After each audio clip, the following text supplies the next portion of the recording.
Hello, hello, Leo Collective. Ako po si James from James Tarot PH. Ito po ang inyong weekly reading for December 8 hanggang 14. So mga Leo, let's begin. Inhale and exhale. At the center of your reading, meron po kayong the Nine of Wands. Beautiful. In the area of what you need to focus on, the Sun card. Yes, tamang-tama. In the area of what you need, you have the Hierophant. Beautiful. In the area of what's affecting your current energy, the Ten of Cups. Wow! Nandito yung dalawang happiest cards in the tarot. So congrats po. Napakasayang linggong ito para sa'yo. In the area of your near future, the Moon card. You have the Sun and the Moon. So mamaya pag-usapan natin kung ano ibig sabihin yan. In the area of your challenge, meron po kayong Queen of Wands. In the area of your fortune, the Queen of Pentacles.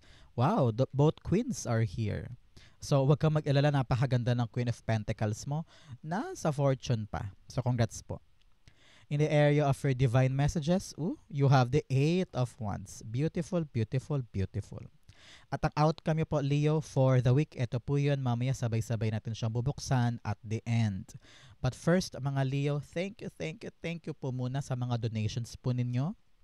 Saka po sa mga hindi nag-i-skip ng ads, yan lang po yung only way to support me sa tuwing meron tayong libreng reading for Leo dito sa ating channel. So thank you po for not skipping the ads. So, at the background of your energy, the Justice card. This week, nakita ko na kung ano yung karapat-dapat mong makukuha mo na. This is divine justice. Kung nitong mga nakaraang linggo, nakaraang buwan, nakaranas ka ng unfair treatment o hindi sa'yo binigay o parang binastos ka o parang feeling mo you're so nasaktan or nadehado sa isang bagay. Ngayong linggong ito, ibibigay sa'yo ni God yung deserve mong bagay. Kasi nga, naging matiisin ka or meron kang pinalagpas. Sabi mo, okay lang yan, okay lang. Ngayon, parang panahon na para kunin mo naman yung para sa'yo. Okay? This is divine justice. So, take it. It's yours. Bigyan natin to ng card of the week. Happiness. Yes, sabi ko nga sa inyo, dalawang cards, ngayon tatlo na, ang nagsasabi sa'yo na ngayong linggong ito, napakasaya mo. Happiness comes from a fulfilled heart and harmonious relationships. So, ngayong linggong ito ay pagtuunan ng pansin ang mga bagay, tao, sitwasyon, lugar na magdudulot sa iyo ng kaligayahan. No? Panahon na para kunin mo yung para sa iyo at itaas mo yung sa iyo. Parang ganyan. Grounding. Nakita ko rito na balanse ang buhay this week. So, you will feel happy. You will feel okay this week, okay? Napakaganda nito para sa inyo. So, at the center of your reading, meron po kayong the Nine of Wands. Pagod na pagod ka na. Sabi nga ni Catherine sa pelikulang The House of Us, pagod na pagod ka na. And I understand na kada araw ginagawa mo yung best mo. Kada araw, you're doing what you think is right, what you think is your obligation para makompleto lang yung dapat makompleto. I don't know why. Kitang-kita ko rito yung mga breadwinner, ikaw yung sole provider sa family, o kaya dalawa-dalawa trabaho mo, o kaya single mother ka, no? Lahat pilit mong kinakaya, lahat tinatayo mo dito para lang magkaroon ng I don't know why, narinig ko ikaw yung sandalan ng lahat, parang ganyan. Or may mga umaasa sa'yo, may mga nakadikit sa'yo because ikaw naman yung sandigan nila. No? So sabi dito, continue fighting for what you think is what you deserve. Okay? Nakita ko rito, maraming beses ka na nag-fail, maraming beses ka nang nag-try, nag-try ulit, nag-fail. Sabi dito, wag mong sukuan. Okay? Wag mong tigilan, wag mong atrasan. Don't quit. Kasi darating na yung divine justice. Ikaw na ngayon yung babawi. Ikaw na ngayon ang bida. Ikaw ngayon ang nasa spotlight, kumbaga. Kaya kung ano man tong pinagpaguran mo, iniyakan mo, pinagpuyatan mo, makukuha mo yung good outcome dyan. Kaya huwag kang bibitaw ngayon. Kasi malapit na ipagkaloob sa'yo ang hustisya. Okay? So, clarify natin to, the Nine of Wands. Pa-clarify naman po, Holy Spirit, Spirit Guides. But first, mga Leo, since ito po ay bagong reading, ano po yung mga hinihintay mong gusto mong makuha this time? Comment down below. Ano yung mga ina-anticipate mo o inaasahan mong makakamit mo na? I-claim mo yan sa baba, isulat mo, it will come true. Okay? The Nine of Wands. The Three of Wands. Yes, mga hinihintay. Kakasabi lang natin. Ito yon with the Three of Wands. Meron kang hinihintay na ma-develop. Meron kang hinihintay na mangyari. And at some point, talagang nawalan ka na ng gana or iniisip mo na mag-move on na ba ako? Bibitaw na ba ako? Or aasa pa ako? Dahil hindi ka bumitaw, dahil hindi ka tumigil, darating na ang hinihintay na ito. Okay? The ships are sailing now patungo sa'yo. At may kita mo na ito na, mag-move na, dumarating na yung hustisya, anong dapat kong gawin? Dapat mo maghanda, mag-research, alamin mo kung ano yung right step forward kapag dumating ito. Kasi narinig ko, huwag ka nang magsayang ng oras pag dumating. Grab it, take it, aralin so that you will have a fruitful outcome. Okay? In the area of what you need to focus on this time, you have the Sun card. You need daw, this time around, Leo, na maging positive thinker lang. Huwag mo masyadong isipin yung nega at huwag mo daw pangunahan yung sitwasyon. Okay? Enjoy the journey. Ito yung panahon na parang, I don't know why, narinig ko bagong buhay, kalayaan, and you will see na parang breath of fresh air itong bagong darating. Parang akala mo mahirap pero magaan pala. Kayang-kaya ko pala. So, maging bata ka ulit. I-enjoy mo yung proseso. Gawin mo lang yung makakaya mo. Huwag mo masyadong laliman yung dapat mong isipin. Parang you need to go with the flow and be a kid again. Matanong, adventurous, masayahin, full of energy. No? Samahan mo ng happiness. Together with the relationship with the people around you. Okay? Napaka-importante niyan. So, i-clarify natin. The Sun card, pa-clarify po, Holy Spirit, Spirit Guides. Siya nga pala, Leo, anong birthday mo? Comment mo naman sa baba, anong klaseng Leo ka?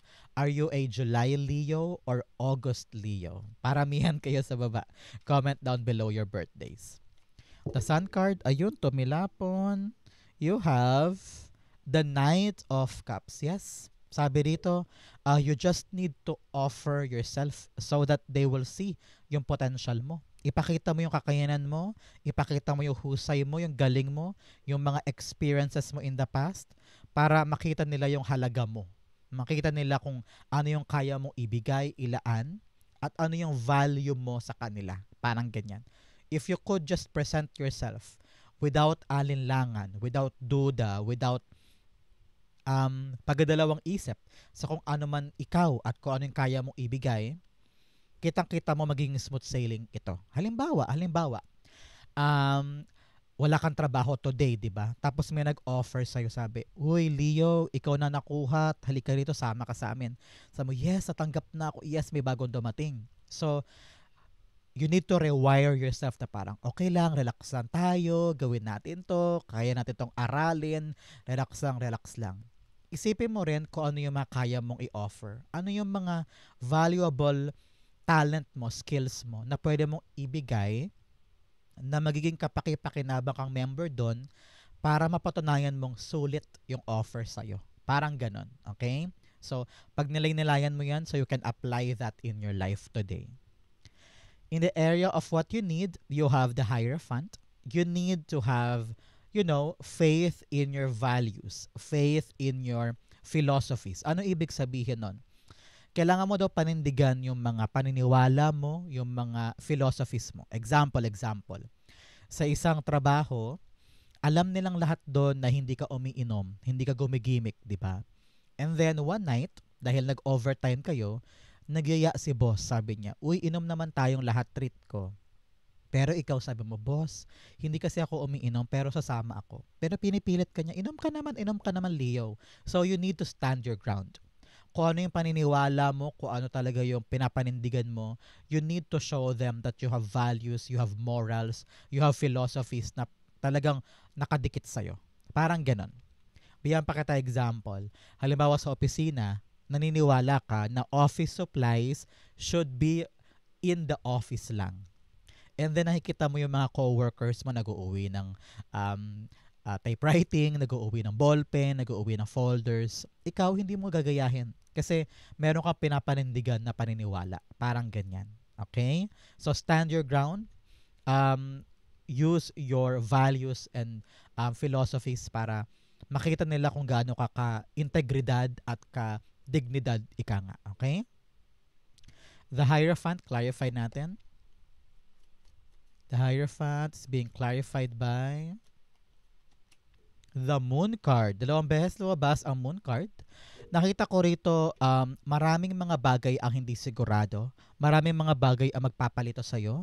Kaya kung sigurado ka talaga sa sarili mo, kung sino ka, kung ano yung pinapaniwalaan mo, kung ano yung pinapanindigan mo na morals and values, kahit anong lito ng paligid, kahit anong dilim ng paligid, hindi ka matatakot because you know the truth and you know who you are. Parang ganyan. So, huwag ka magpapasway sa mga bagay na distractions o panggulo.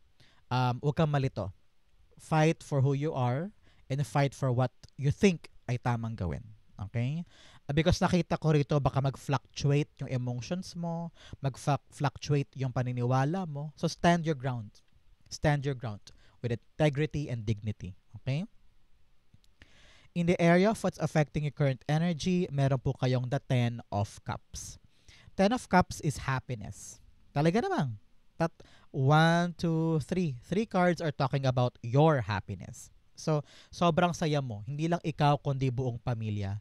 Kasi parang narinig ko dito, sa kabila ng sobrang pagod, ilang beses ka nag-try. For example, ilang beses ka nag-apply for seaman. Ilang beses ka nang nag-exam.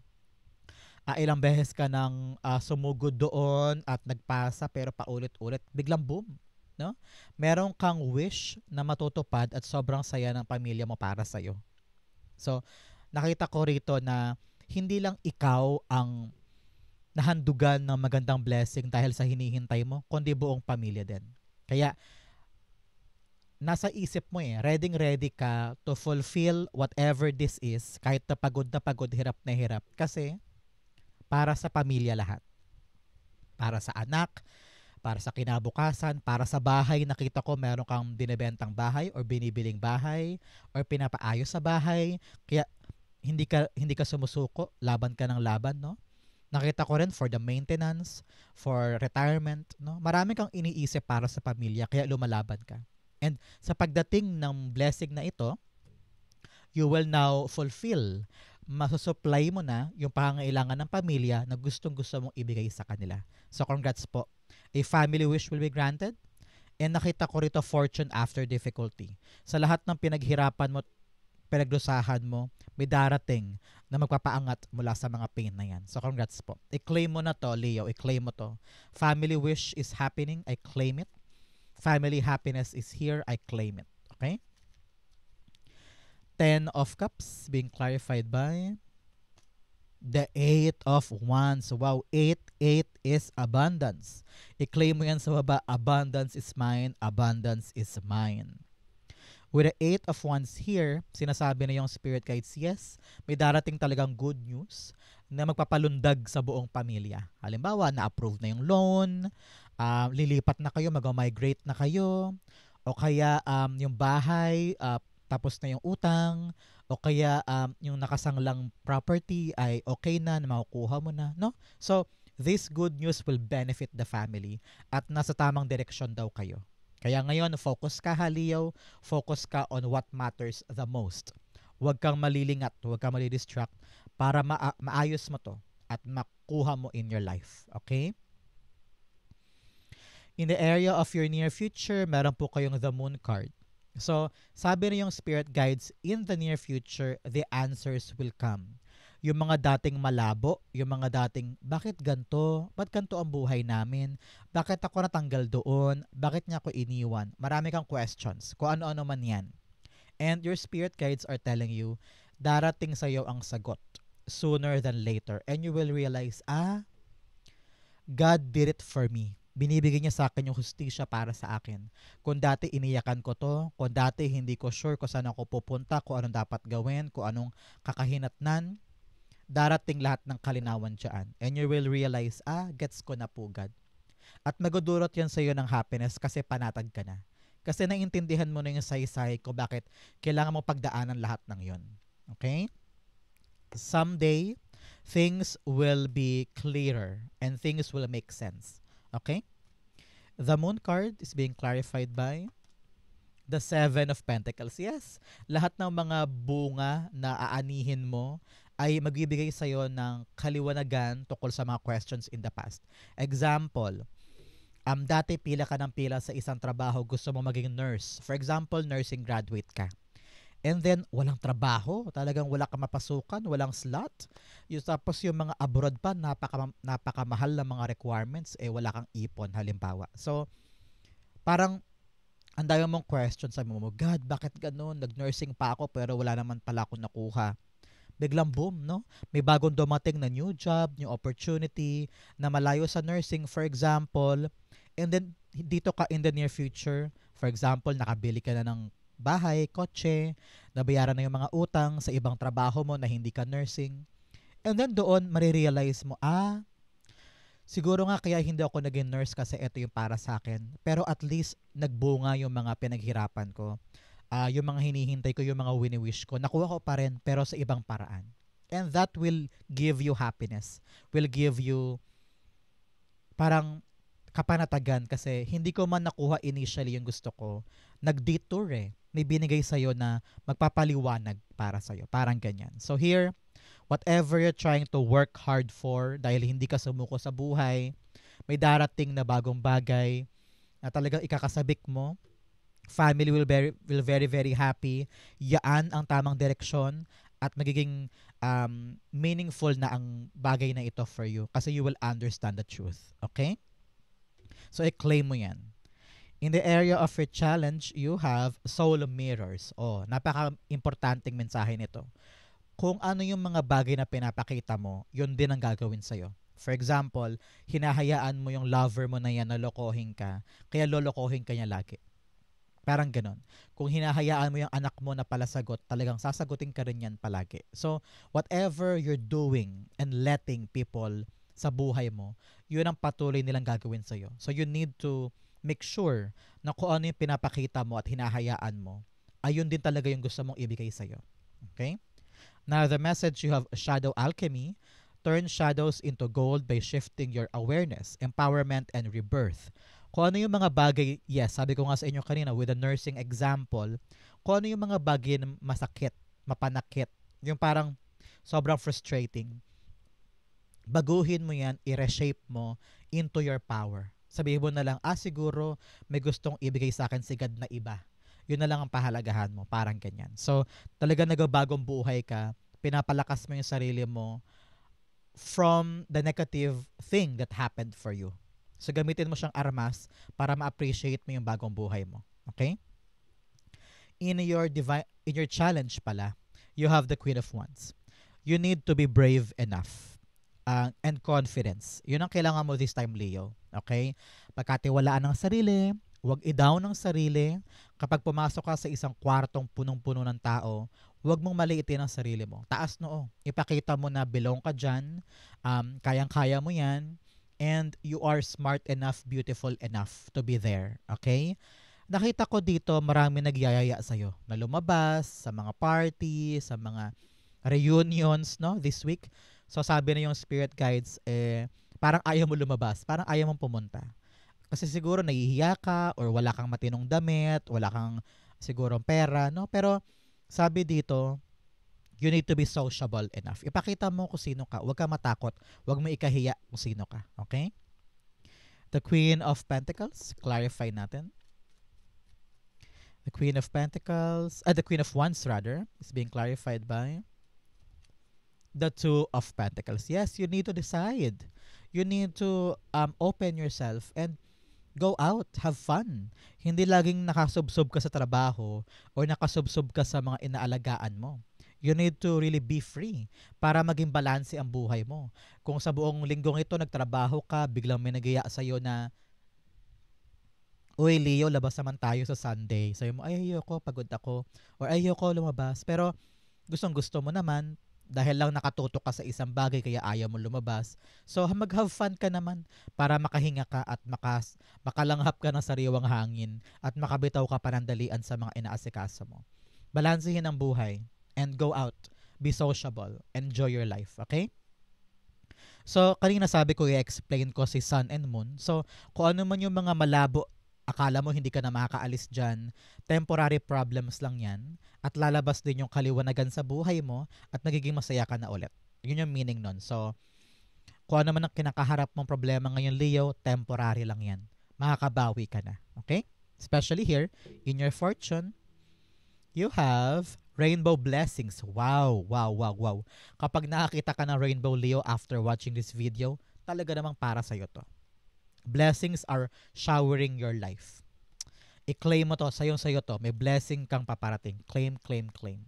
You have first light, beginning a new cycle. Yes, talaga namang meron kang bagong sisimulan dahil padating na itong pinagsisimikapan mo, hinihintay mo. So, congrats po. In your fortune, you have the Queen of Pentacles. Congrats, congrats, congrats. Talagang stable money. May papasok na kita, lalago ang pera, no? So talaga namang itong mga susunod na linggo ay solve na. Solve na ang iyong financial issues, financial problems. Hindi ka mawawalan. Kaching-kaching ito. Meron sa inyo promotion or aumento sa sahod or nandiyan ang bonus, no? Nakita ko rin dito, baka manalo ka about something na involve ay pera. So, congrats po. For some, napaka-busy ng yung negosyo. Talagang hitik sa customer, hitik sa clients, dadami ang income. So, congrats po sa mga Leo dyan. Paglago ng pera, pagkakaroon ng financial growth. Congrats, congrats, congrats. I-claim mo yan. Queen of Pentacles, yun. The Four of Pentacles, yes. Financial stability is here. Wow, wow, wow. Claim mo to sa baba. I claim financial stability. I claim hindi ako mawawalan. Tutubo, lalago, it's yours. Wow, napakaganda nito. Claim, claim, claim, like, like, like. In the area of your divine messages, meron po kayong what do you need to release? Ano daw ba yung mga bagay this time, Leo, na dapat mo nang pakawalan? Para pumasok talaga yung mga bagong bagay na para sa'yo. Meron ka daw kasing pilit niyayakap eh. Pilit kinikip sa life mo na you know naman na sinasaktan ka lang yan or pinapahirapan ka lang yan. Stress lang ang dulot. So you need to release that so that you will welcome new things. Okay? You also have believe in the impossible. I-claim mo to. Maniwala ka sa mga imposible na kaya mo siyang gawin. Pag ganun, wala kang limitasyon, you will achieve better things. Okay? In your divine messages, meron po kayong the Eight of Wands. Eight of Wands, kayo po pinapayuhan na yung spirit guides na this week, magiging super busy ka. Dahil marami kang mga bagong bagay na dapat asikasuhin. For example, this week natanggap ka sa bagong trabaho. So, kailangan mo mag-training, baguhin ang iyong schedule, marami kang kailangang asikasuhin na dokumento, marami kang kailangang makilalang mga bagong tao. So, sunod-sunod yan. At nakaka-overwhelm yan. So, sabi na yung spirit guides, relax lang. Relax, relax, relax. These are good things. Good problems ito. Kaya importante you're in the zen, pahalagahan mo yung happiness, imbis na problemahin siya, isipin mo na lang, buti dumating. Kasi, matagal ka naghintay, di ba? So, ngayon, ang payo sa'yo na yung spirit guides, Leo, focus. Focus, focus, focus para kung ano man tong bagong darating, mapangalagaan mo ng sobrang tagal at hindi ka mapurnada. Okay? Napaka-importante niyan.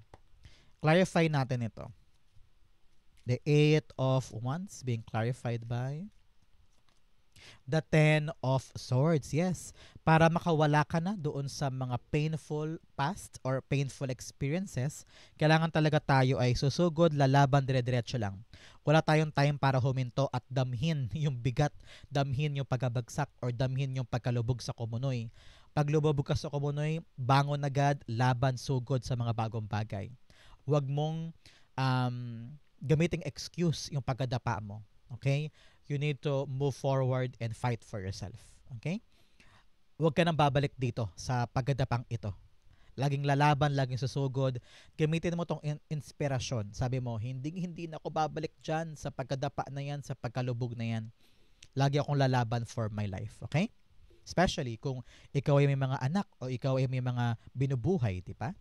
So, you need to fight. Ang outcome mo yan, Leo. But first, bigyan mo na kita ng fortune cards. You have desk, pay attention to your work. So ngayon, kailangan daw talaga nakafocus ka sa work para kung ano man yung mga bagay na mabigat ay malagpasan na. You have dog barking, advice from a friend. Oh, meron ka daw kaibigan, kailangan mo daw pakinggan ng kanyang payo, timbangin mo, huwag masyadong matigas ang ulo, huwag mataas ang ego, tumilapon, kunin natin. Matuto kang maging mapagkumbaba para maintindihan mo yung payo sa'yo, ma-apply mo sa'yo. Kasi hindi ka naman papayuhan yan kung wala siya nakikita sa yung dapat ayusin. Okay? You also have haystack, karma. You will reap what you have sown. Yes, sabi ko nga sa inyo, divine justice, divine karma is here. Ibibigay talaga sa iyo yung deserve mo. Okay? You also have November. Oh, meron po ba kayong special occasion sa November, Leo? For example, birthday ng kapatid, anniversary. Kung meron po, ibig sabihin, this message is really for you. Pero kung wala naman, meron daw po kayong milestone sa November. Congrats po. You also have family wish is coming true. Yes, sabi ko nga sa inyo.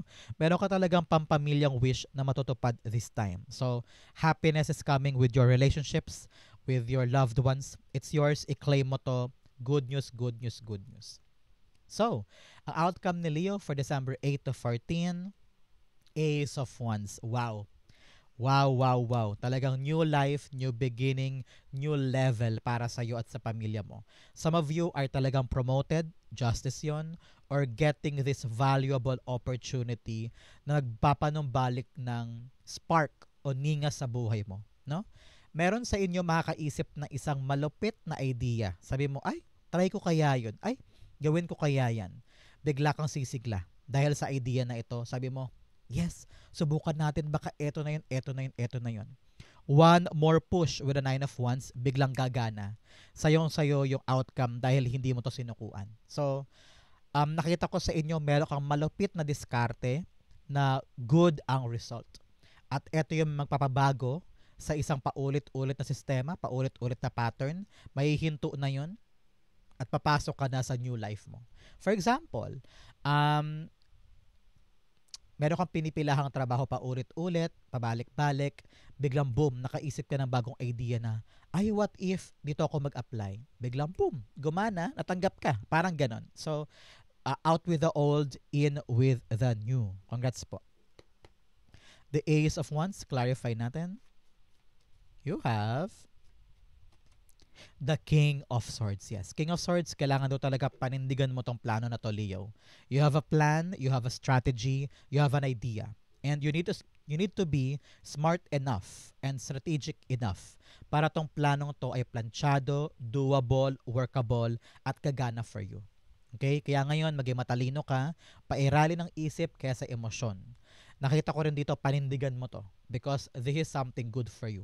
Kasi kung puro ka lang idea, puro ka lang plano, tapos wala ka namang kahandaan para aksyonan, baka masayang. So, kailangan mo daw makipag-usap sa iba't ibang tao para mas tumalas ang isip mo pertaining to this idea, para talagang planchado, hasang-hasa, at makita mo kung ano yung mga dapat gawin na concrete action para ito ay magbunga sa'yo.